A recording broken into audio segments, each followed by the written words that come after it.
Welcome to our podcast, Adam.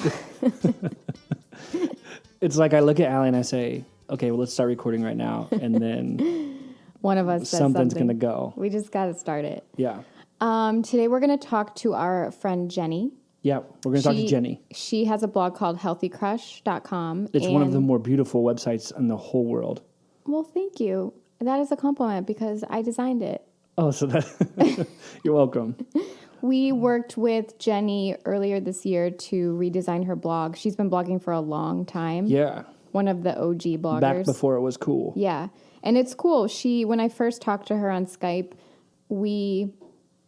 she really mentioned that the goal of the project was she wanted to love this online space again and get inspired. She wanted to get excited again, which is cool. Sometimes people come in and work on projects and they're like, I want my clients to be happy, or I want maybe new people to trust me or think of me, or I gain some attention. But she was, in a way, doing it for herself. Yeah, which I really appreciate. She's been blogging for so long that she knew what she wanted. She knew she wanted to feel inspired when she logged in, when she published. And I designed her blog, and then Lindsay from Made to Thrive developed it, and it was just an amazing process.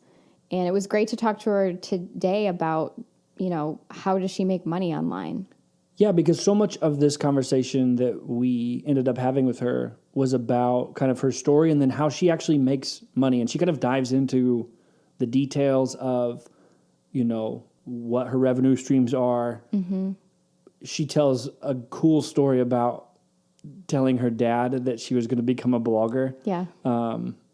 Back before that was even a valid career path. Yeah, it was cool. It's just cool to hear how she's able to travel. When we designed her blog, I think she was in like 6 different countries because her boyfriend was running ultra marathons on every continent. So it's cool to see that it can be done. And she talks about how she still thinks it can be done. I love it. Yep. So keep on listening and be sure to follow along. Blah, blah, blah. Okay, we're just going to start the episode now. Here's Jenny.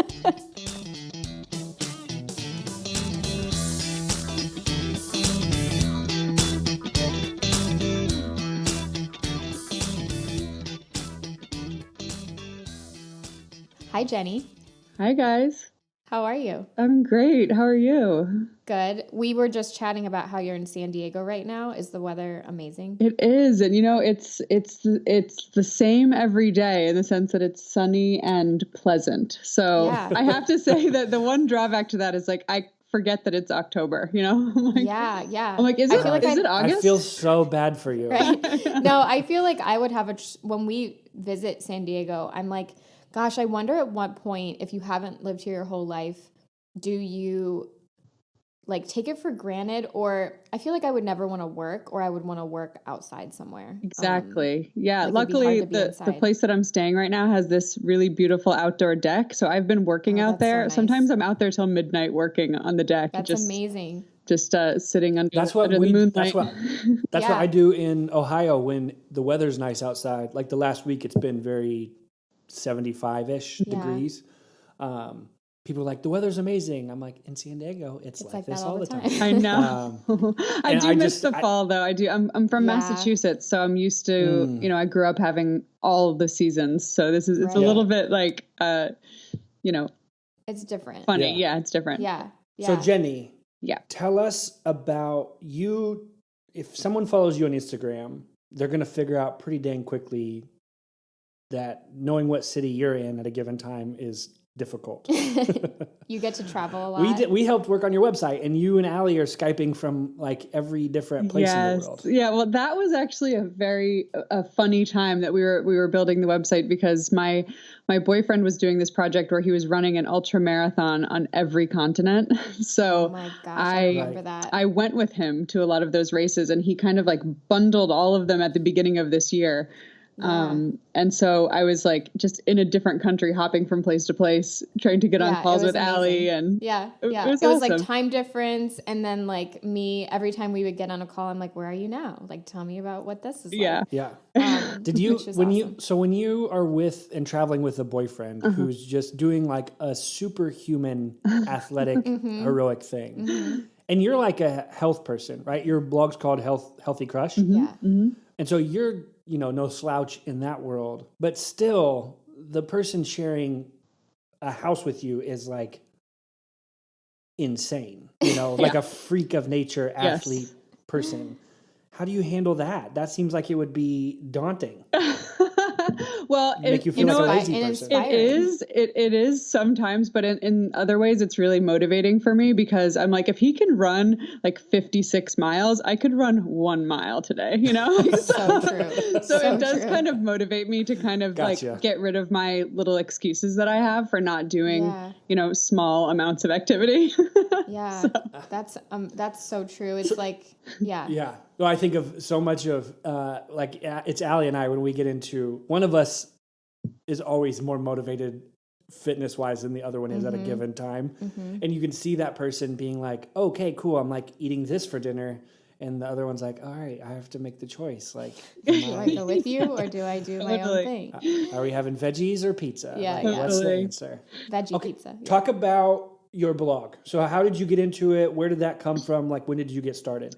So I got started many, many years ago. I actually started blogging in 2007. Nice. So it's been about 10 years. And the reason I started getting into it was because I worked in New York City at a corporate job at a big corporate health website. It's kind of like a WebMD type of website.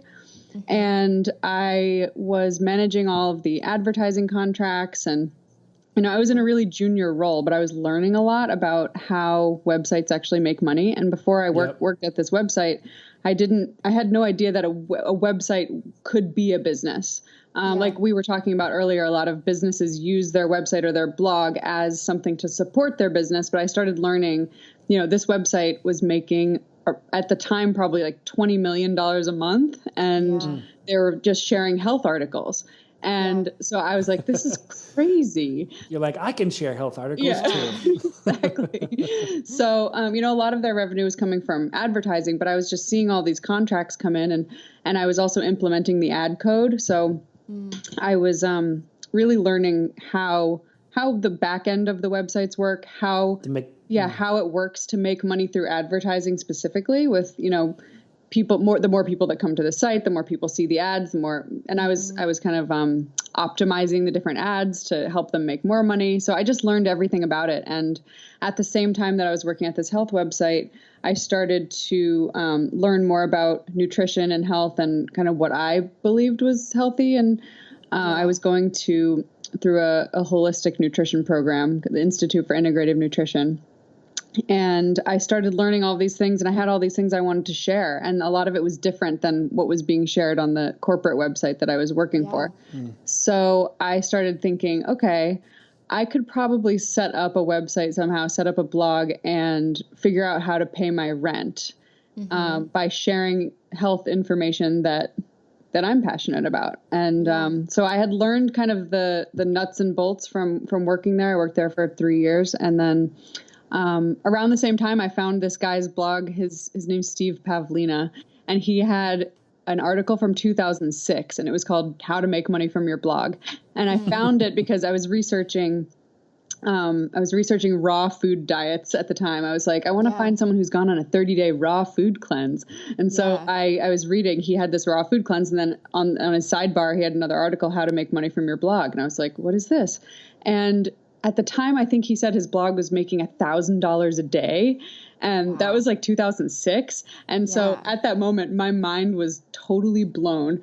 And I remember I emailed my dad that day, and I was like, Dad, I'm embarking on a new career. I'm becoming a blogger. That's awesome.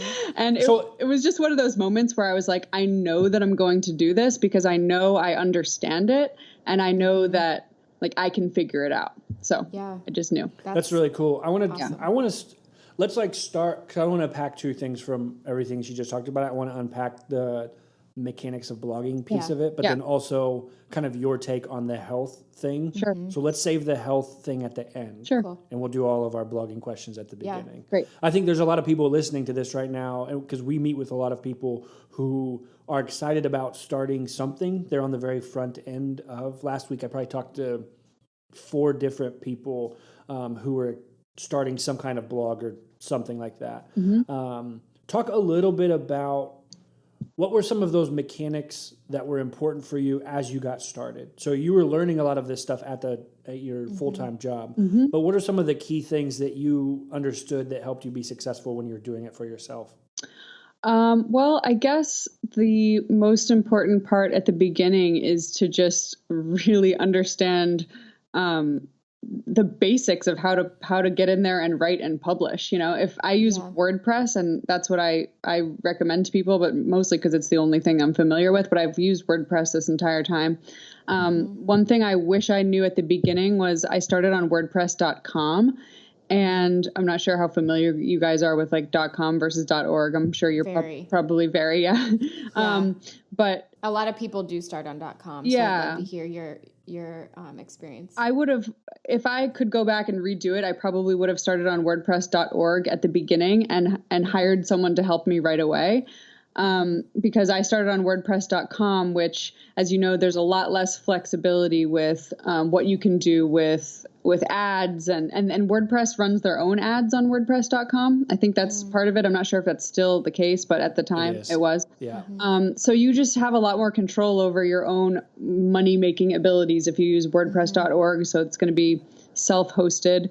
So, and I use Bluehost for my hosting. So I think if I could have gone back and done it again, I would have skipped the whole transition part, because I had to transition my blog from WordPress.com to WordPress.org, and I had to hire someone to kind of transfer all of that over for me. And it's not like it's that hard, but it was a step that I probably didn't need to take. So yeah.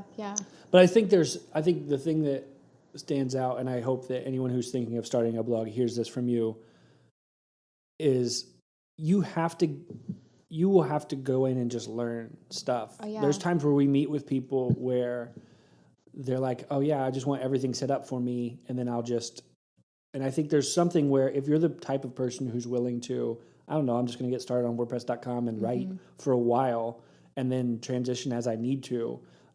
So many people, it seems like to me, aren't willing to try it, dive into and say, I'm going to become really, really comfortable in WordPress in the first year because I've got to do all this myself. And I think the other thing that's really important is it does take a lot of time to learn this stuff. And when I first started out, I was watching YouTube videos like every night, just anything that I wanted to figure out, I was Googling it, watching the YouTube videos and figuring out how to change things on my site. So I did learn, I was so much self-taught with YouTube videos. And I think a lot of people do get really kind of tripped up with some of the mechanics, but if you just search anything you want to figure out how to do, there's a video that's going to show you exactly how to do it. So I did build a lot myself. Yeah, I think of it as like the analogy of a baby bird being born from an egg. Is like if you go in and break open the egg for the bird, it doesn't develop its muscles the right way because it needs to. Wow, I don't know that now. I like all of that. It's probably not even a fact. I'm just making this up. It's a great fact. I hope that's I think it's a fact. It's a fact. Okay. It has to be a fact. Yeah, it's a fact. There's no database of information where we can go check any of these nothing things. like that. But I think there's so much of that. We see people starting a business, whatever they're doing, where you're gonna screw up a little bit, and you don't necessarily want to be protected from all of those struggles. Is that there's a lot of value in those hard things that you have to do. Well, and Jenny, it probably influences later down the road the ability to understand when you are making that investment.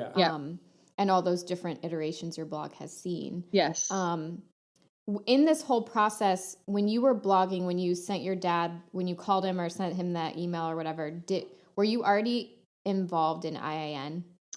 I don't think so. I remember saying to him, like, I had this like bulleted list of reasons why I was going to be successful at blogging. And I was like, I have so much to say. I have so much to share. I'm interested in personal development and I have lots of insights to put out in the world. But I don't think I hadn't enrolled at IIN yet when I started the blog. I had a few, sort of personal blogs before I ever had anything that was specific. So, I had a private blog that was when I first started just because I really wanted, and I would actually recommend that to people if they really just want to get started with figuring out how to blog, you don't have to publish everything right away. You can make it private and just like get used to it, get used to like what it's like to add photos, get used to what it's like to add links, to just write and see what you have to say, kind of like a journal almost, you know? Yeah. Amen, sister. That's like Adam's very excited. When we say that all the time. We've worked with so many, especially in the beginning of when we started, bloggers were like a big part of who we helped. And we just found so many people were relying so much on their blog design and people who were just starting blogs. And we finally started saying, you have to write a dozen things before we will do anything for you, because we had too many people who hired us to design their blog and never wrote anything ever again. And we wish they would have just opened even a Word doc and just decided if they liked writing. So I tell a lot of people to go get started on Medium, just because it's easy to just create a Twitter account and get a Medium and just start writing stuff. It's a little bit less permanent. But talk. So IAN, when did that come into, like, when did you find that? I found IIN. Well, it's funny because I was really are you guys familiar with The Artist's Way, Julia Cameron? Yes. Okay, so I got really into The Artist's Way and started doing morning pages, which for anyone listening that they don't know what morning pages is, it's something recommended in The Artist's Way, which is a book about kind of opening up your creativity. But she recommends every morning to, I believe for 20 minutes or for 3 pages of a notebook, just have like a stream of consciousness writing. And so that became a daily practice for me, because I would get this kind of stream of consciousness writing out onto the paper. And then by the end of that, I sort of knew, all right, here's what I need to prioritize for the day. Here's what I want to write about today. But until I got all that brain jumble out, I wasn't really sure where to go. So I became super into The Artist's Way. And I went to a Julia Cameron Artist's Way workshop, like a 3-day workshop. And while I was there, that was when I decided to start a blog that was more focused on health and wellness. And I still didn't know about IIN at that time. I was just like obsessed with researching health and wellness stuff. And then I went home after that workshop and I Googled, Julia Cameron, where else is she speaking? Because I just want more of The Artist's Way. I'm like a total addict. I'm like, where can I get more? I need more. And she was speaking at the Institute for Integrative Nutrition in New York City at an event that they were having. So I went. Oh my gosh. And I was like, more Julia Cameron. And so at the end of it, they started talking about the school. And I met some people who had graduated from there and just had a good feeling. I was like, this feels... Yeah. It felt like when I decided to enroll there, it felt like all the people that I was already researching online and kind of devouring all of their content were kind of all put together into this program where I could learn it at in a structured pace and, get certified as a health coach, which at the time I didn't know if that's what I wanted. I just wanted to learn. And, and I was like, I'm going to have more to blog about if I go through this program. That was my main motivation.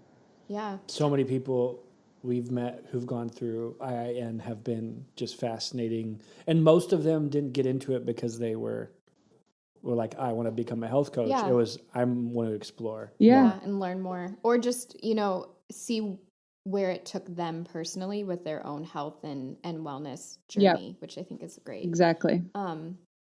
So you're doing, you went through IIN, you have this blog. Talk about your first experiences with actually monetizing and thinking through ads or sponsorships and things like that. Like, how was that process for you? Yeah, well, actually, IIN was the reason that I started Healthy Crush. At the time, I had a blog. It was called Recipe for Life. And it was a lot of, when I first started, I really wanted to be just a recipe blogger. That was that was kind of my dream. Are you familiar with Heidi Swanson from 101 Cookbooks?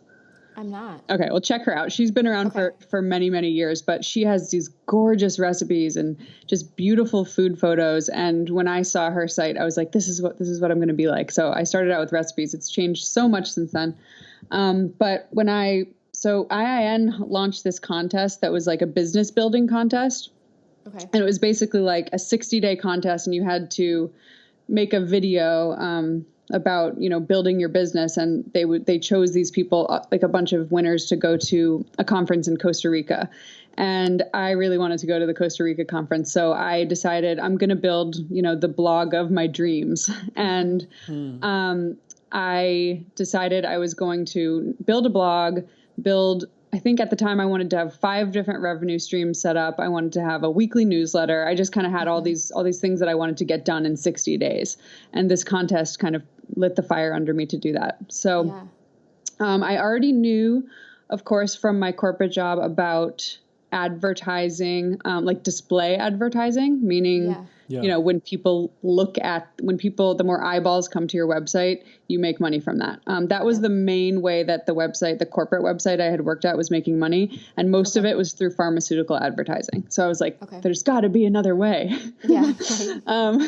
So the first few things I did were display ads, and I don't run any anymore, but those were the first thing I did was Google AdSense.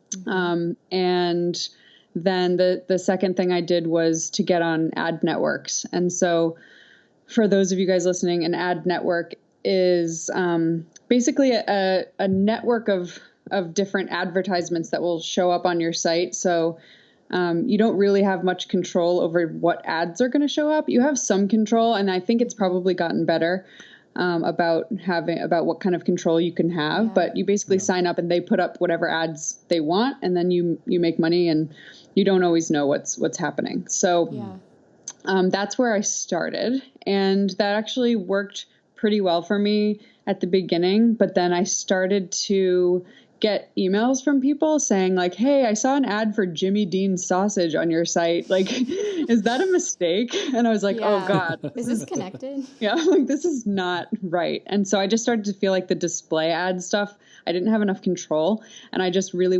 I wanted to feel like if people came to my site and they saw something being advertised, it's specifically because I recommend it. It's just confusing for people. If they come to my site and see Jimmy Dean's sausages popping up, they're going to be like, oh, she recommends that. Not everyone knows that it's just a random ad popping up. Is Jimmy Dean sausage not part of the raw 30-day food challenge cleanse?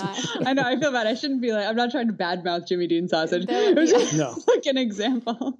For sure. But it is confusing for, I think, a visitor to feel like, is this a part of the content? Exactly. Yeah. So how quickly, no, you keep going. So you're talking through revenue streams. I'm very curious about this. Yeah. So the display ads I did have running for a little bit. AdSense is a little bit better because they kind of crawl your content and they search your content and they put up ads that might be more aligned with your readers. So that's better than kind of just like a random mishmash of ads. But the other revenue streams that I set up right away was Amazon Associates. And that's one that I've had the entire time I've been blogging, and all bloggers should have it, I think, because I'm sure you guys are familiar with it, but anytime you link to a product or a book or basically anything that's sold on Amazon and someone clicks on it and buys it, you get a small commission, but then you also get a commission on anything that person buys within 24 hours. So if someone clicks on a protein bar and then buys like a really expensive camera, you get commission on all of it. So that has been something that I've been using since the beginning. And there's been, it's fluctuated a lot over the years, but there's definitely been a lot of times where it's been a great revenue stream. So that's cool. So that's one of the first ones that I set up. And then the biggest one for me, when I started getting into affiliate commissions, that's when things really changed for me. So with the ads, with the display ads and the Amazon, and that all was great. But then once I started to see what I could do with direct affiliate relationships, it was much different. So I think the first one that I had was Vitamix, because I got my Vitamix blender and I was so obsessed with it that I was like, I wonder if they have any program where I can kind of share about how much I love my Vitamix and get a kickback from it. And it was sort of like, I just searched it and they did. And I was like, this is awesome. And so I think, I was on Twitter. I probably had like 50 Twitter followers or something. And I was like, my Vitamix is amazing. And I started getting checks in the mail. And I was like, this is so cool. And it wasn't a small check. It was like $75 or something. I was like, this is awesome. So that kind of got my mind in the kind of get paid to live mindset. It's like, I started thinking like I could actually get paid to live the way that I want to live. The things that I want. Yeah. Exactly. And then just share with people the stuff that I'm actually really excited about. And when I started to get into that mindset of like, just share what you're really excited about, but also think of it as a business. Like, it's not just be your authentic self and wait for money to come. It's like, share about it, but be strategic too. And think about, the ways that you could be making money by doing things that you're already doing. That's kind of the key for me, is like, I don't want to go start promoting something just because I could get a big paycheck from it, but I don't really care about it. Like, I'd rather be like, what am I already doing? What am I already loving? And now let me go backwards and see if they have an affiliate program. Yeah. Have you ever worked with a company that you really love and supported and presented the idea of affiliates to them, or had everyone already had that set up? Most companies at this point, like most everybody has one.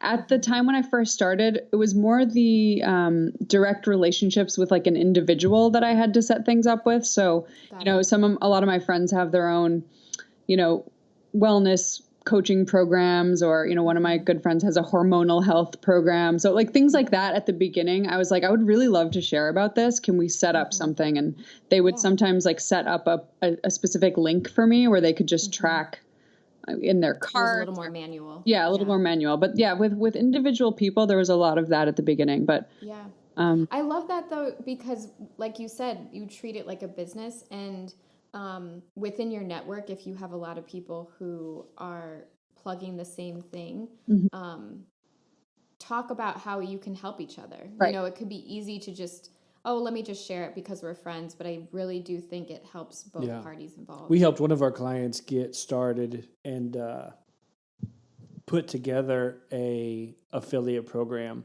and then reach out to like the top 10 bloggers or influencers who had already been talking about them. Yeah. And just being like, hey, we'll compensate this. Mm-hmm. Which was very cool. It was super effective. And it's so cool when that happens, because it just feels so aligned. Like, I think it's like, I get very, very, like really into things. Like, I get this obsessive energy about things. And I feel like if I get really excited and obsessive about something, and then I can also take that energy and kind of fuel that into a way to make money, it's like, it feels like unfair sometimes. Right, like, right. What?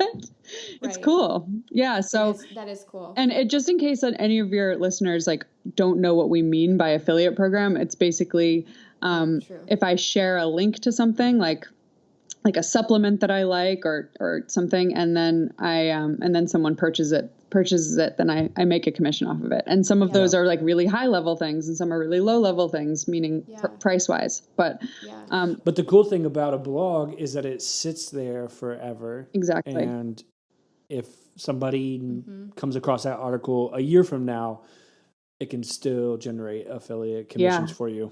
Yeah, I have one of the stories I like to tell is when a couple years ago, I had written a blog called The Best Yoga Mat, and I had no affiliate links in it. At the time, I was just like getting really into yoga, and I just wanted to know what the best yoga mat was. So I interviewed a bunch of my friends who were yoga teachers, and I just kind of compiled all of their responses and put it into a blog, and there was no affiliate links, and I forgot about it. And then, maybe a year later, 6 months later, I'm not sure, I was looking at kind of my analytics, and I was like, wow, that best yoga mat post is getting more hits than any other post on my site. That's crazy. Yeah. And I was like, but I don't have any affiliate links in there. And I went back and I swapped out all the links, and I put in Amazon links for all the yoga mats, and I ended up paying my rent that month just with that one post. I love that. For a thing you were already doing. Yeah, it was like already there. You believe in it, and I think a lot of and this was even something that we talked about before we started recording, was sometimes we meet people who their goal out of the gate is to make money, which isn't a bad thing, but they lack that passion or that interest or even that authenticity. And I think the thing that I loved about working with you on your site, you really do believe and are involved with a lot of these companies that you're promoting. They're things that you use every day, and you're not signing off for the day thinking like, well, I just promoted a bunch of stuff that I don't actually like. Yeah. Yeah. And I think you can kind of get into a tricky situation if you start to just do it for the money, because of course you can start any kind of online business you want and you can make money and you can just be really into the business side of things. That's awesome. But I've gone through phases where I've started to feel like I was so focused on just even sharing about affiliate things that I wasn't writing anymore. And like when I started this, I was all about writing and sharing and expressing. And then when you start to get too much into the money making part, you just have to make sure you're kind of like balanced on that, if that makes sense. Cause it just starts to feel a little bit off if there's always a sale, Yeah, for sure.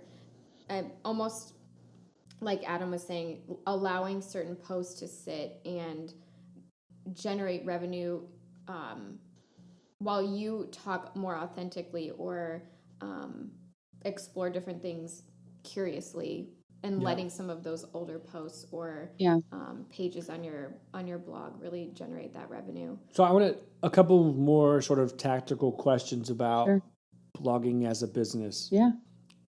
One, do you think if a person today, 2017, was going to start a blog, do you think it's possible to generate an income the same way you did? Or what do you think is different now than starting in 2007? Yeah. That's a great question. I do think it's possible. I think it's harder now. And I don't want that to make it sound like it's impossible, because it's not. I think it's harder because there's just way more blogs now. When I first started, there was not a lot of bloggers. And I also think something that's a little bit harder today is that it's there's almost all this pressure to be like a public figure, like this pressure to be like an Instagram star almost before you start blogging. I hear from a lot. I mean, I don't know if your clients or readers are feeling this way, but I hear from a lot of people that they feel like they need to have a certain following before they start, or they have to have their Instagram page looking a certain way, or there's just it feels like there's a lot more pressure now to look a certain way. And I didn't feel that at all, because we just didn't have that. We didn't have Instagram. Like I was sharing most of my blogs on my personal Facebook page and my personal Twitter, which had like not that many followers. And I relied a lot on SEO. And I think that that's the harder part now, is the SEO portion, because there is just a lot more content. But I do believe if you want to be strategic about it and you're willing to put in the work, you can absolutely do it. You just have to know that there's I always talk about like the myth of passive income, and the passive income isn't actually passive. It's like you actually have to do a lot of work. And then one day you're like, oh, I'm sitting on a beach and I just got a paycheck and I didn't do anything today. That can happen and will happen if you put in a lot of work, but you do have to put in a lot of work. How long did it take you to go from just emailing your dad and saying I'm going to become a blogger to where you felt that stability? Yeah. That's a good question too. I first quit my full-time job in 2010. So that was probably like 2 years after I said I was going to become a blogger. Okay. And like I said, at that time, becoming a blogger was not like, no one knew what that was. It wasn't like a thing, it was like this weird thing. It was like, okay, good luck with that. So I actually started a health coaching business when I graduated from IIN to kind of offset. I was like, I'm going to get a bunch of health coaching clients and do this coaching, and while I build my blog. And I did that for a while. So I was kind of doing both. I was making money from other sources while I was starting to build it. So I kind of built up the blog, had the health coaching clients. And then as the blog started making more money, I sort of started to pare back on having health coaching clients. Yeah. And, but it's been an unfolding. I don't think there was a moment where I was all of a sudden like, oh, okay, aha. Yeah. But I will say that having higher payout affiliate partners was definitely the catalyst to me actually being able to have it be my full-time thing. Okay. And then, so at what point did you stop taking on health coaching clients? Like, was that a very strategic decision, or did they sort of trickle out? What was that like? Yeah, it was sort of a trickle out because I would have people, on like 3 or 6 month coaching programs. And then I would sort of just, I phased it out after maybe a year of doing the coaching, but I was blogging and coaching all the time, always at the same time. And then, I believe it was 2012 that I stopped coaching altogether and just focused on the website. So it's been about 5 years that I haven't taken on any one-on-one clients. That's cool. Yeah. It's amazing. Yeah. What about because like Adam said, we want to talk a little bit more about your whole outlook on this health and wellness lifestyle and your space. But what are some tools, apps, or like even investments personally that you made that made this sort of even work-life balance feel easier or help streamline some of your work or help make decisions? What'd you invest in for the site or for your sort of professional growth? I think investing in you guys designing my site was a really big deal for me. That's a correct answer. Thank you for playing. It's been fun. No, I'm serious.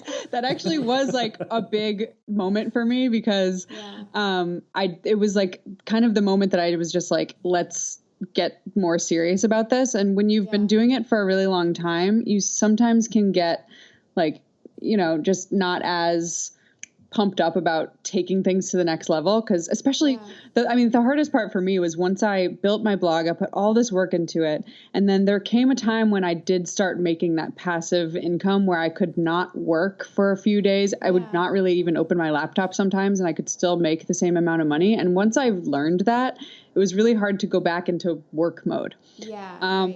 So hiring you guys to redesign the site was actually like a big turning point for me because it made me say, you know what, I'm not just going to let this sit. I'm going to put money into it and I'm going to like use it, put more energy into it now. Yeah. I remember talking to you the first time on Skype and you said, I just want to really love it. Like I want to get on, I want to log in and publish and feel excited. And I think there can be many years where you're making whatever form your blog or website looks work, but you do get sort of uninspired or, oh, this isn't visually even something that I want to share. And that's a great way. We always say a lot of the magic that we give to other people through our client relationships is confidence. So you feel like the thing that you put out matches the sort of visual standard. And what the cool thing about you, and we've seen this we've worked with a ton of people who have gone through IIN, and what we've seen is that there is a level of emotional awareness that people seem to possess who go through that. Yeah. And so what's awesome is that you could be honest and say, really, I want to be excited about this. Yes. And not mask it in a bunch of professional language of, you're like, you were very in touch with what you really wanted. And I think it helps us, and it helps, if you're a person, you're working with any kind of creative partner or vendor, and you could say, this is honestly what I really want. I want to be proud of this. I want to be happy to give up my business card, whatever that is. Yeah. You end up getting a lot better help. Yeah. Yeah, I agree. Cause if you feel like the energy is starting to get stagnant with your work, or like that's kind of the issue that you can come across once you start to have money come in and where you don't have to work as hard for it. It's like, it's this weird like thing where you don't have as much motivation as you did in the beginning. When I first started, I was just like hustling to build something. And so, when I hired you guys to redesign the site, I was like, I just want to be in that building mode again. I want to be in that mode where I feel like I'm kind of creating something again and just like open up that energy. And it makes a huge difference. It's really, and since I did that, actually inspired by Allie, I started the 100-day project. So I've been blogging every day for 100 days. Amazing. When I saw that you did that, I was so excited for you because it really does, the project or that challenge takes you to a place that you would never have gotten if you hadn't just been doing it every day. Yeah. So Allie is like the godmother of so many people. You didn't invent the 100-day project or challenge. For sure not. But so many people, that's like the way they latched on to something that Allie was doing. Yeah. Which is so fun. We had a friend who's Ohio Chocolate locally here. He started doing 100 days of chocolate photos. Whoa. So he's doing photos of his chocolate once a day. And he started off being like, I'm very bad at pictures, and ended up 100 days later is like an artist. That is like he should be hired. amazing. It's nuts. Yeah. I would like to follow him and see all his chocolate photos. Yeah. I'll send you a link. Cool. We'll It's link him like up. delicious. He's doing one that's like matcha white chocolate right now. Ooh. It's like amazing. art. Yeah. Awesome. Let's Actually, dive. well, wait. My last question, because I did have this written down, is Well, not last question, but the last question of about some of this thing. technical stuff. Is how has Instagram changed, like your quote, like blogging? Yeah, business? because a lot of people talk to us and say they're just going to focus on Instagram instead of blogging. Yeah. Would you say like you should be doing both? How has it shifted your engagement with your readers? Like talk a little bit about that. Yeah, and that's sort of where the newer way of kind of making money as an online, I guess, blogger or online writer has cropped up, is this Instagram thing. So the way that I see it, because this is my experience, is that I think it's important to me, I should say, to have my own place where I'm sharing things and having links and making money and can sign people up to my email list. So I think the blog and having like your own site, I don't see that that's ever going to be completely not important. Because you own it. Yeah. And because you can collect the email addresses and you can, play with like the search engine optimization of your different posts. And Instagram, I think, is everyone's there. Everyone's on Instagram. So it's a really good way to get people aware of things. And I think that there's different ways to make money on Instagram. So there's a lot of people now that make money by like posting products and, doing sponsored content and stuff. It's a little bit different to me than writing and not that anything's, better or worse. It's just a different business model. So I'm not as excited about the idea of, like I said, being like having my face and name attached to like everything that is happening. Like I like Instagram, and I really love sharing things on Instagram, but I feel like the bread and butter is like with writing good content, and that's my opinion. 100%. Like people hire me for coaching, and we talk through what their traffic is like and what their audiences are on different platforms. And it's people who have gigantic followings, even as Instagram's instituted a new algorithm, like they're starting to lose all of that thing. Yeah. Right. And they're like, oh, now I have 50,000 followers and 5,000 people see this. Yeah. Right. So where like the blog, you own that. And those people are there. But I do find it very helpful. Like I think of Instagram as more of, although I love like the photo sharing and all of that, I think of it as far as being a blogger, I think of it as more another way to share.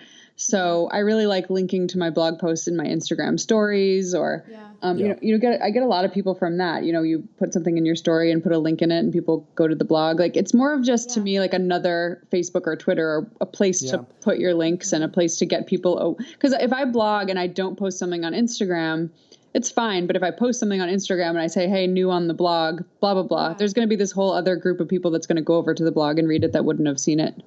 For sure. Otherwise. I love that. I love it.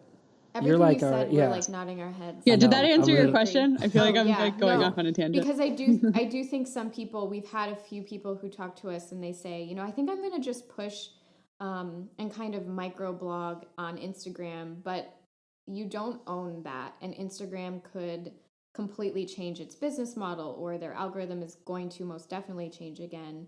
And we would rather people feel a little bit more in control and take their writing a little bit more longer form. Yeah, and it depends on what people's motivation is with it. If you feel like you love writing and that's your way of expressing and you feel really good doing that, that's awesome. And if you feel like you like to post photos and make little captions and that's more your style, like that's great too. I find that a lot of people feel a little bit more anxiety around the idea of having to be an Instagram star, that it's just such instant feedback compared to like, I can write a blog and put it out and kind of like, I'm not like all of a sudden seeing, and it can it gives you like, it can do its work over the course of years. Exactly. It can keep Yeah, helping that's the people. cool thing about People. blogging is like I'll get comments on my blog from something I wrote like 5 years ago. I made this like cilantro garlic sauce so long ago. I totally forgot about it. I just got a comment the other day that was like, I just want to let you know that every single year, every single cilantro season, I make this sauce for my whole family and I love it. And it's just like those types of things. I forgot about that post, you know? But it's still serving someone so else. cool. Yeah. And we find the same things true with we have a post on our blog that was about how we chunk our time and how we don't read email 24/7. And that has continued to be, that gets shared all over Pinterest all the time, or other people link to it and random things. Yeah. But it's like this asset that you build. And I don't see the same thing happening with Instagram. Yeah, unless you're like a celebrity and people are just resharing. But it's hard. You can't search, content. And I think, like you said, I think it's a great way to push people into diving deeper into everything that you offer. Yeah. Do you feel like it's replaced a little bit, maybe the comment section of your blog, in that people can talk to you and engage with you? Yeah. 100%. I find I get way more people commenting on things on Instagram. Even if I say like, head over to the blog and comment, it's like people will just comment on Instagram anyway. But yeah, it's definitely, that's the thing. Instagram is a wonderful tool. It's really, really, really cool. Like people love seeing things visually. They love having an image to put to the words that you're saying. And it's awesome. I think that, I think that it can be sort of start to feel like this rat race to become like someone with X amount of followers or something. And that to me is a little bit anxiety producing. So. And it definitely is causing anxiety for people. Yeah. So I think it's like just about checking in and seeing, is it making you feel good, or is it making you feel like you're like obsessively checking your stats, and just like, where is your energy best serving yourself and the people who are reading your content? Yeah. Well, then now that this is sort of towards the end of the technical discussion, we want to hear, and we want our listeners to hear more about what you consider living well, and why you named your blog Healthy Crush. Talk a little bit about your philosophy with that health and wellness and everything that it involves. Sure. Well, the name Healthy Crush actually popped into my head when I was on a run in Brooklyn. I had been doing my morning pages and just writing, I really need a blog name. I just, all I want is the perfect blog name. Like, please, like, give me the perfect blog name. And then I went out on a run, and the name Healthy Crush popped into my head. And I sprinted home to see if the URL was available, and it was. And I was shocked because I just thought it was such a good name, and I couldn't believe that that the name was still available. That's the best feeling. Yeah. And yeah, it's such a good feeling. And the reason that I called it Healthy Crush is because when I first started to get into health and wellness, it was like this feeling that I had was just like almost like and I know we've talked about Alice in Wonderland before, and Adam, you're a big fan, right? Heck yeah. Okay, so we've talked about Alice in Wonderland, but I always talk about the moment in Alice in Wonderland where she touches the mirror and she realizes that she can step through it. And it's this like, when I started to learn about wellness and nutrition, and it was almost like my world became this new world. Like I had touched the mirror and I had stepped through into this place that I couldn't believe existed. And I know that sounds like a little dramatic, but that's how it felt for me. It was like my perceptions were just shifting constantly. So the way that I felt about it was like, I'm having this love affair with learning about all these like life enhancing things. And I was just getting so excited about it. So I felt like I also would move from thing to thing really quickly. Like I love experimenting and, coming up with the next thing to try. And I'm not attached to any specific way of eating. So the Healthy Crush is sort of like I get these crushes. I get like a crush on like these. It doesn't last forever. Yeah. So because people have asked me like, how come you haven't made your blog into like a paleo blog, or have you ever thought of making it more specific and about like a specific way of eating or a specific lifestyle? And I'm like, absolutely not, because I change so much and I don't want to have to change the name of my blog every time I change the way that I eat. And when I first started out, I was, trying the raw vegan diet, and I was putting a lot of vegetarian recipes. And then I started working for a functional health, a functional medicine doctor in New York City, Dr. Frank Littman, and he was putting a lot of his patients on more of a paleo type of plan where they were eating like high quality animal products and cutting out sugars. And I started to see people getting better from different ailments from that. And that sort of shifted things for me because, you know, I had one way of thinking about it, and then I changed my diet, and so I'll start writing about that. And so I just change things based on what I'm finding interesting at the time. So that's sort of like the name Healthy Crush for me really kind of emulates the way that I feel about things and the way that I feel when I, you know, hear about a new thing to try. Yeah. What do you find? So in a couple of years of health coaching and then having an audience that you're talking to, what are some of the hangups that you think people run into when it comes to them finding their own thing, like their own approach or diet or exercise thing that works for them? I think too much listening to what they should do and not enough actual experimenting. I'm such a big fan of experimenting and when I say experimenting, I mean like go a full 2 weeks with like cutting out a specific thing or trying a specific thing and actually see how you feel. Don't like just listen to what someone else did or and we all do that. Of course, I do that too. Sure. But I think one of the biggest, hangups that people have is feeling like, well, that's not good for you, right? Like they think that because they heard it and they haven't actually seen how it feels for them. You know, someone could wake up and eat oatmeal in the morning and feel amazing, and another person could wake up and eat oatmeal and take a nap. It's like you just have to try. I'm the nap person. Yeah. I discovered it. I was like, oh, this will be great. I just take a nap after every meal. That way no food feels offended by my reaction to it.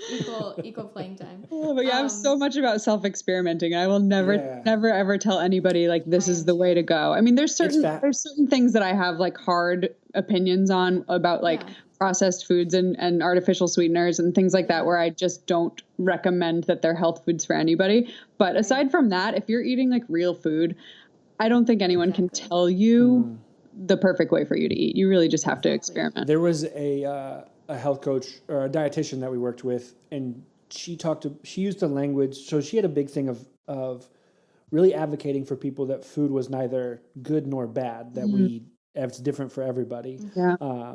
She's like, we don't need to put morality around our diet. Yeah. But she talked about, I remember we were somewhere, there's a wine around, and she said, wine is a sometimes food for me. Yeah. And that for her, she understood, okay, I just can't do this a lot, or my body reacts a certain way. For sure. Which I just think is cool to understand. And it was a cool language to understand some of these things are sometimes for me. Some of these things are, really fueling and energizing for me. And understanding what kind of mix you can handle and your body and lifestyle can handle. Yes. I think overall too, so my mom is almost done going to IIN, and she was a psych nurse her whole career, and now she's working with women with autoimmune disorders. And what's really cool is I think when you start experimenting with yourself, you start being almost a little bit easier on yourself, experimenting, seeing what works, what doesn't, what makes you feel bad. You become more intuitive, you listen to yourself. But I think it helps you become a more empathetic person when you're like, you should just try what's best for you. Yeah. And be kind to yourself and not beat yourself up when, you feel like you've done something, quote, bad whether it's through exercise or diet. There's that forgiveness, and you're just, I don't know, I think you're kinder, and you become a kinder person to everyone around you. Yeah, I totally, totally agree. And one of the things, just to build upon that, is I think it's a really awesome feeling when you can say that the way that you choose to eat or the actions that you choose to take in your life or whatever are because it makes you feel good, and you know that it makes you feel good. It's such a huge difference than doing something because it's on a certain plan but I think you have to start with those things of, I think this sounds like that this might work for me because someone else said it or I learned it somewhere. But then you try it, and once you get to that point where you're like, I know how this makes me feel, and this makes me feel bad, so I'm not going to just not have the piece of cake because it's bad for me. I'm not going to have the piece of cake because I know it makes me feel depressed later. Like that's like such a different feeling, For sure. Oh, for sure. I even, avoided gluten for 5 years, and I still don't tell people, oh, you should go gluten-free. I'm like, yeah, if you feel great after you eat pasta, that's awesome. Totally. But I'm not going to just apply what worked for myself, different genetics, different lifestyle, all of that. So yeah. I've always really loved reading your articles in that I feel like it is very open for dialogue and gives the freedom to your readers to discover something on their own. So like you talked about at the beginning, you might love your Vitamix. Someone else is like, oh, I love actually doing it this way. And there's enough room on the internet and in life for all of it, Yeah. And I think the more personal stories that you can share, the better, because the things that I Google, and one of the things I love the most about being a blogger and the reason that I kind of felt inclined to be a blogger is because I Google everything. I want to hear everybody's personal experience with things, like I'm always Googling like whatever food and like how I felt after this. I just want to hear like what people are feeling. And so there's so many blogs out there that are sharing this information that I was like, I need to give back to the blog world. Like my main reason is because all these blogs have helped me, and I need to, I want to be the thing that shows up when someone is Googling like, something that they really want to know about someone's experience, and then they find my blog and then it helps them, it's just like really cool. So community. It's the ability to feel like everyone's voice can be heard. And I know there's so many times where Adam and I experiment a lot with our own diets where we're like, why do I feel this way? And it does feel, while it's not everyone's story, it feels a little affirming when you Google it and you're like, oh, this is it's what common. Like what pisses me off is I used to keep thinking of this is that not every, some things that are quote health food will make another person feel sluggish. And there's here in Columbus, there's a juice place called Native, and we love going there. But there's like one of their protein bite balls things, which is like, to me, a really nice snack, healthy food substitute. There's this thing, I feel like I need to take a nap or I'm about to explode. Like there's something that happens good for you. that's so, and it ticks me off because I'm like, this is supposed to be I know. great. But you're aware, like a lot of people I think wouldn't even be able to connect the two. Let's jump in. I want to ask both of you, Jenny and Allie. I'm looking at both of you, but Jenny, you're not in the room right now, so I can't see you. What have been some of the experiments you've tried? So somebody listening who's like, okay, cool, I'd love to start doing some stuff. What would be some things you would tell them to experiment with? Maybe even tell some of your, if we're thinking of crushes, like what are some of your crushes that you've tried out? That's a good question. Well, I would say if someone wants to experiment, I would first of all ask the question, what is the reason for wanting to experiment? Are you feeling exhausted? Are you feeling brain fog? Are you feeling like overweight? Like there's so many different reasons why you would want to try an experiment. For me, I will say the two biggest things that have a negative effect on my life that I've done extensive experiment work with is sugar and alcohol. Those two things have like hands down been the biggest factors like that I can feel a difference in my life if they're present or not present. So I would say if sugar and alcohol or one or the other are big parts of your life and you're not feeling great, and when I say not feeling great, I mean tired, anxious, depressed, just not feeling clear, those two things, that would be the place to start for sure. Yes. I did in 2016, and people who maybe just follow me are aware, I went on the candida diet, and that was after going to a functional integrative MD, which was something that I couldn't afford until I was like 29. So I went to see him, Dr. Kanodia here in Ohio, and that was huge for me because I went on a diet that wasn't necessarily something that I would stay on for the rest of my life, but I could see how it was called it was a therapeutic diet, right? It was meant to heal. Yeah. So it was an altered version of the candida diet that he puts together.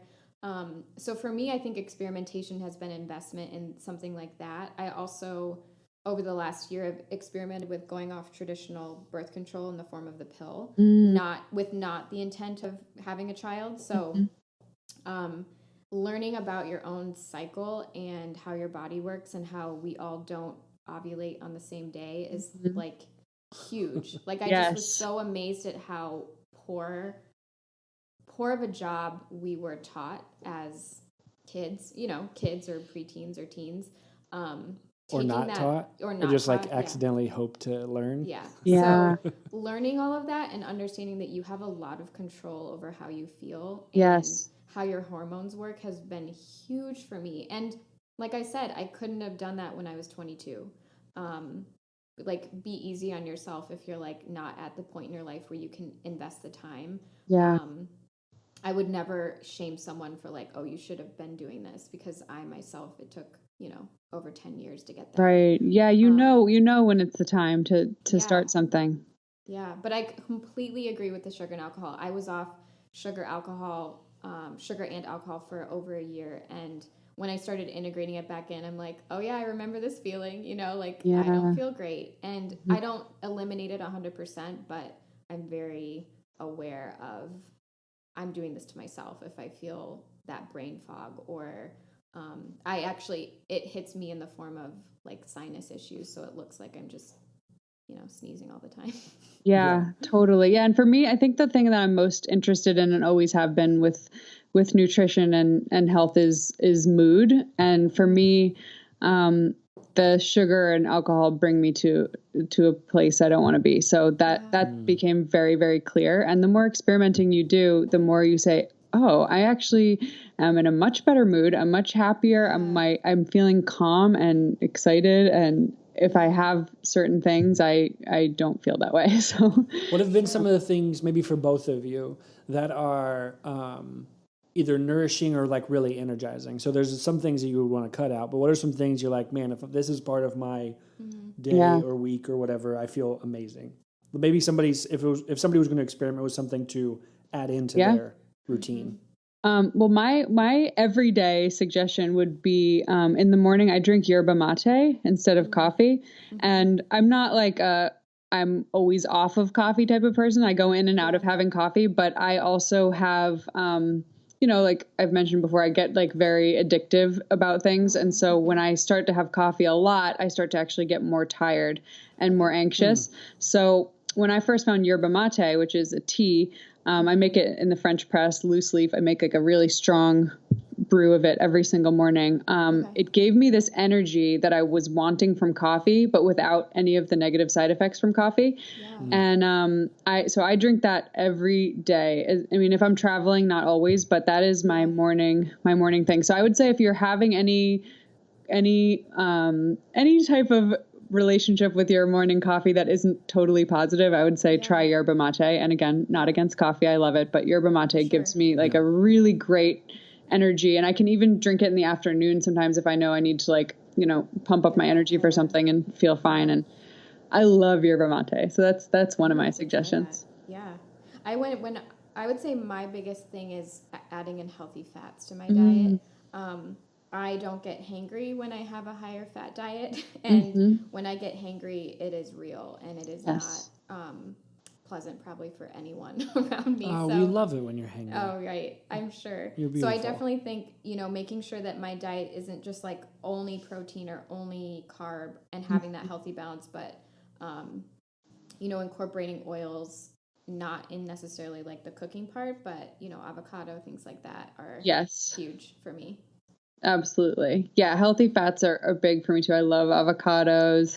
Love making guacamole. Definitely coconut oil. Love it. Yeah.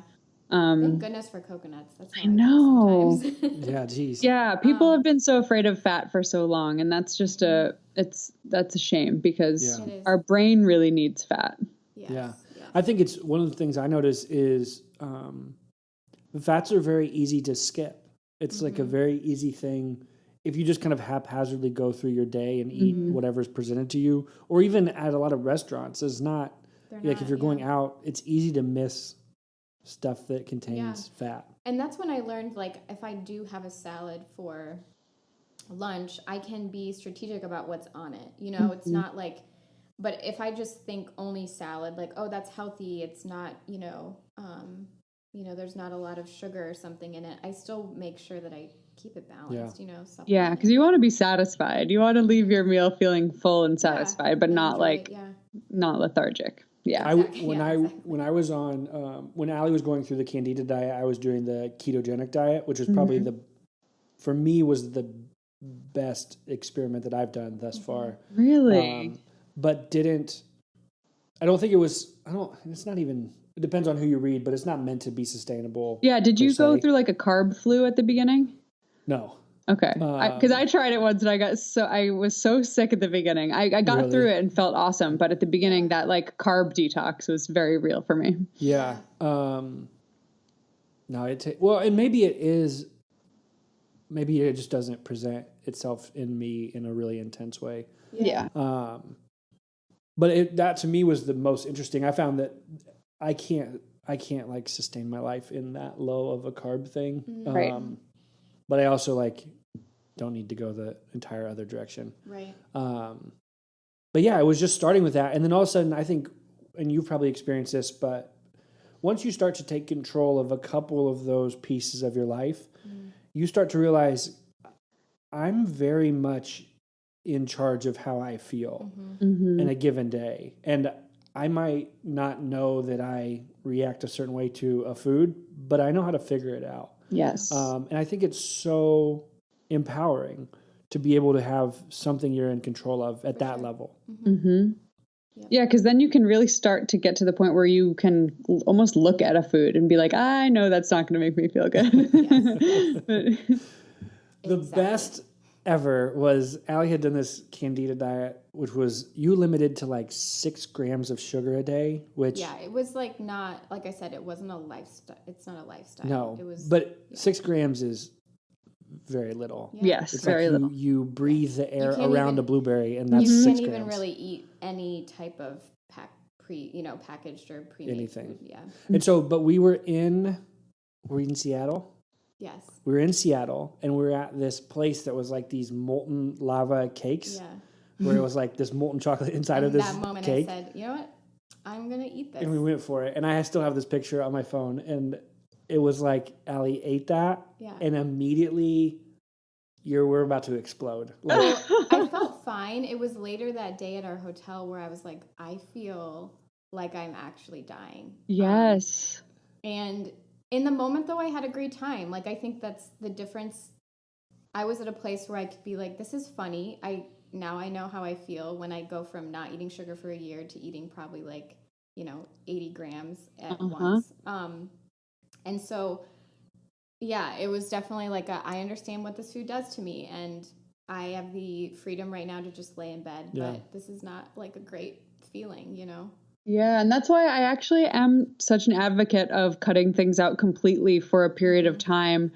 I think people are really afraid of like the word cleanse or detox or cutting things out or restricting, but I don't look at it like that. I look at it as experimenting, and because when people say, everything in moderation is healthy, I'm like, okay, well, do you feel awesome on everything in moderation? Or do you know how good you might feel if you tried to take something out for a little while? And maybe that's worth it. Maybe it's not worth it for everybody, but to me, it's not about restricting. It's more about just learning about yourself.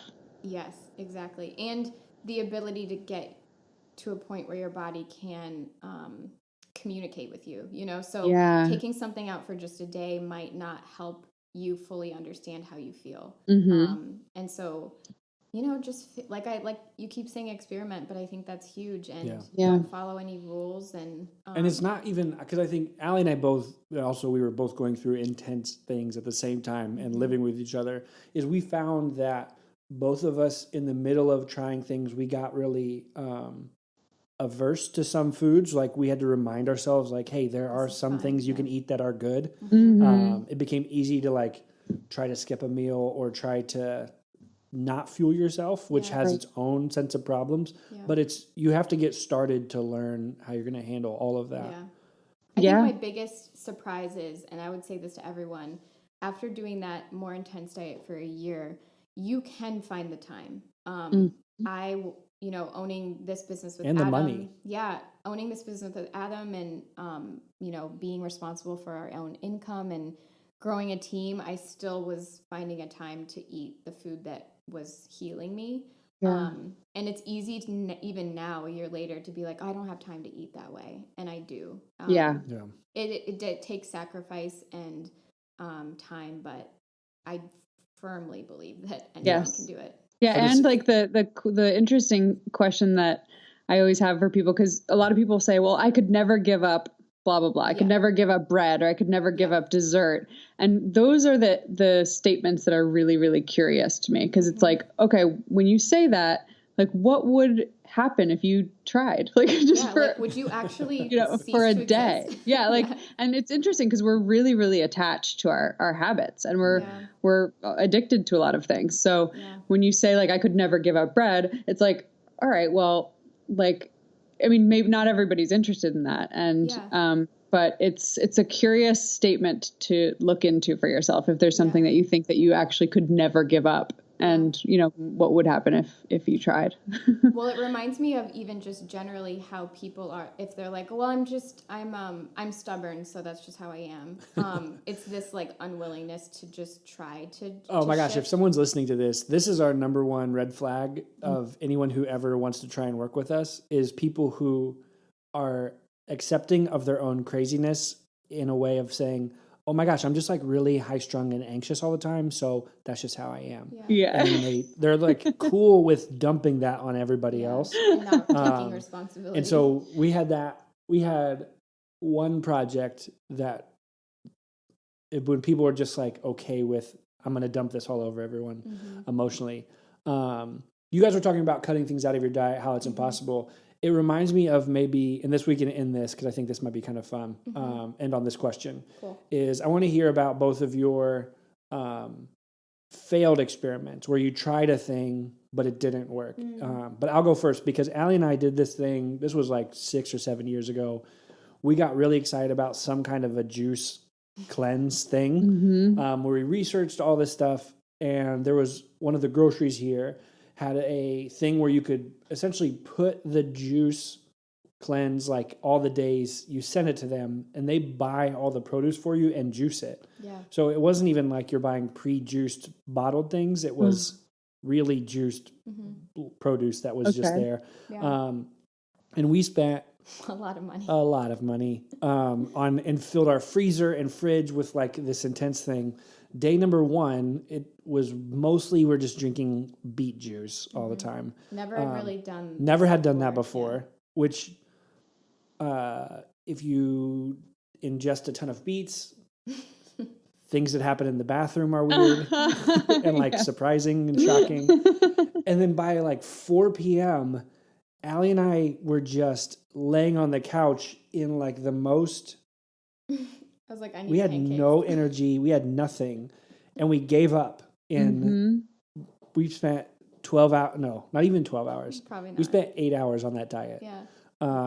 And gave up immediately and I think you made pancakes. Yeah, I definitely probably. Yeah. That's awesome. And then fast forward a couple years later where I started working through like an intermittent fasting thing. And I could skip like a day and a half of not eating and feel a lot of energy. And so I think there's it just takes a lot of experimenting. And some people will like thrive on a juice cleanse. What about you two? What have you screwed up in? What have been your fails? Jenny, you can go first. Well, speaking of the ketogenic diet, I would say that was a time when I actually wrote a blog post called How I Got into Ketosis and Why You Might Not Want to Try. Or something. Yeah. I was obsessed with like trying to figure out how to get like my carb levels low enough to be like in ketosis. And I was like, getting the little sticks to pee on and all that, and testing the levels. But I got to a place that I was eating. I was like really trying to push it. Like I was like, I'm going to eat no carbs at all. And I think you're not like really supposed to eat 0 carbs, but I was so curious to just go extreme with it. And I had no energy and I was dizzy. Like a few days into it, I was like walking from my bedroom to the bathroom and I had to like hold on to the wall. Like I was my God, I have no energy. You're like, this is not key. Yeah, so I went into the kitchen and I made a sweet potato and I ate the sweet potato, and all of a sudden it was like my body was like, thank you so much. Gosh, yes. So that was the moment where I was like, okay, I can't be like a no carb person. That's just not like happening It's not a thing. Yeah.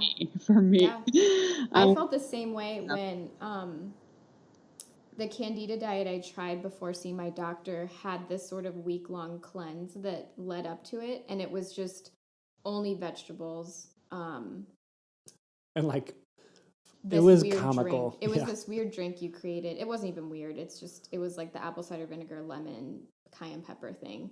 And after the first day, the combination of going off coffee and sugar and everything, you know, when you just like I couldn't eat another steamed Brussels sprout. I craved some sort of carb or even like animal protein or something. And I remember thinking, I'm going to skip this. I'm just going to go straight into the diet. But didn't do like the intense, like Not do the onboard intense cleanse. You were like, you looked like a corpse. I know. That had like somehow a little bit of life and still my brother left and his with it. fiance did it at the same time. And they came over and we were all just laying all over the couch, like couldn't even get up. Oh no. And I remember being like, I'm gonna make oat bran and I'm gonna eat that, and it tasted like dessert, and that's, you know, but that probably would work really well for some people. Everything that we just named, someone else might thrive, you know. Yeah. I just had to listen to myself. I felt dizzy, the same thing as you, where I'm like, I need to eat complex carb right now. Exactly. I love it. Well, this was awesome. I loved being able to hear, and I think everyone else will love being able to hear this sort of journey into blogging and how it does take a lot of work and how they can bring in a lot of their passion. That was our goal, was to sort of see how you can marry the two. Yeah, we've seen it be so beautiful for so many people, and I was excited to have your kind of perspective on it, because I think we watched you approach it. I mean, but as we were working through redesigning your website, we watched you approach it with a lot of professionalism, a lot of intent, and also a lot of integrity. And like, I want this to make money. I also don't want to sacrifice telling the truth. Yeah. I mean, I think with all of that, it's like we all have something that we want to express through some type of creativity. And with the designing of the website, I was like, my main goal is to be able to express more. So let's get it to the point where I just am inspired to express more in whatever way that feels right. So, and you guys really helped a lot with that. So thank you. Oh, I'm glad. Thanks for being on the podcast. Yeah, you guys are awesome. We'll talk to you soon. Okay. Bye, guys.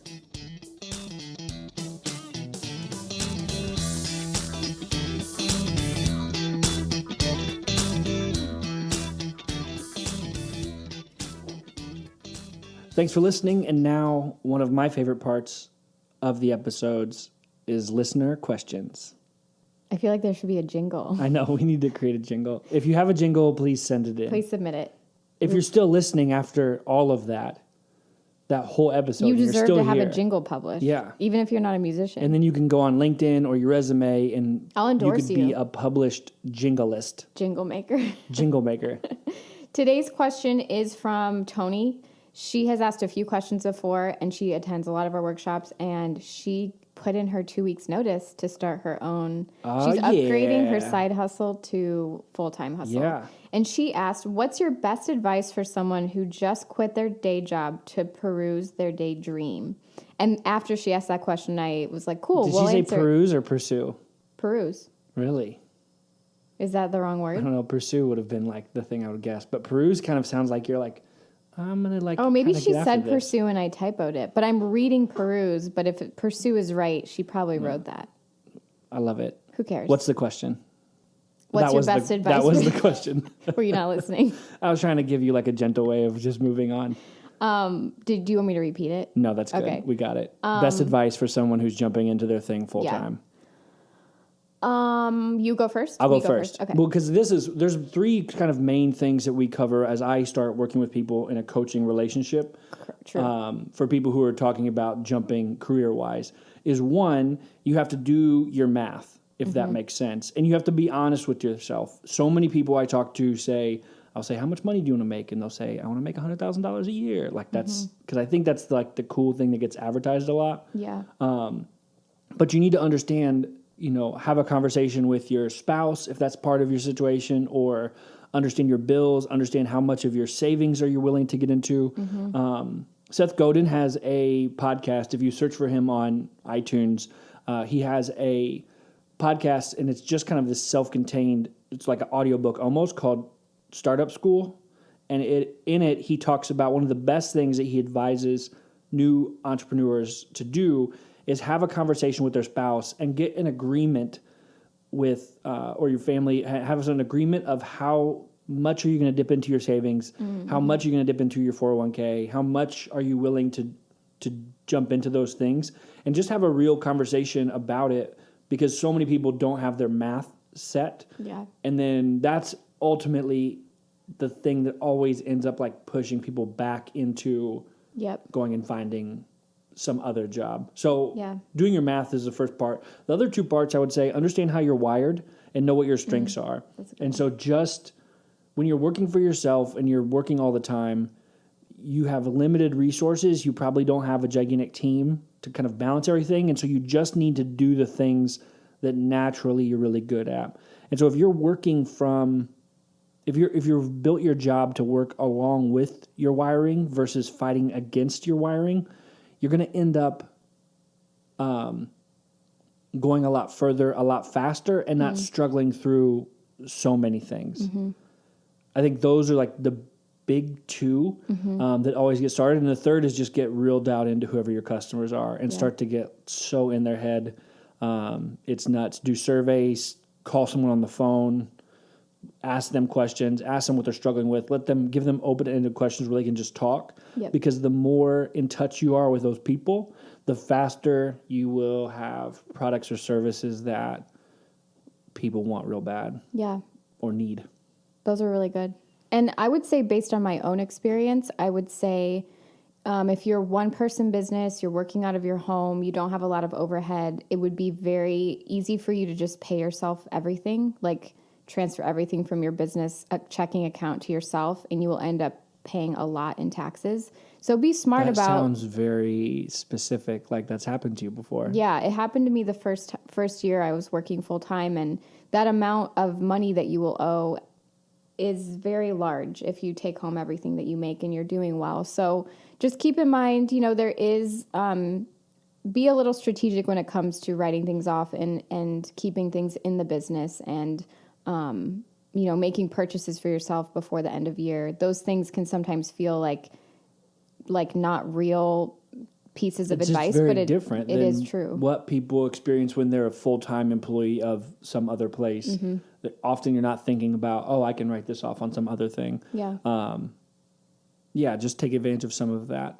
I think the last thing I would say is keep in mind that it can be isolating, and when other people have day jobs, when they get done with work, they most likely are going out with friends or enjoying their time, or maybe they were like you and are getting into their side hustle, but you're going to want to spend a lot of time on your own business, and it's what you love. And so keep those friendships intact, even if it has to change a little bit. It's easy to sort of look up from your desk and realize it's been 3 months, 6 months since you saw a friend. And so find different ways to stay connected, whether that's through text or, a monthly or a weekly coffee date. But years can go by, and when you realize, like, I haven't seen that friend or that person that I've, used to hang out with in a while. So keep in mind that may happen, and you should be great.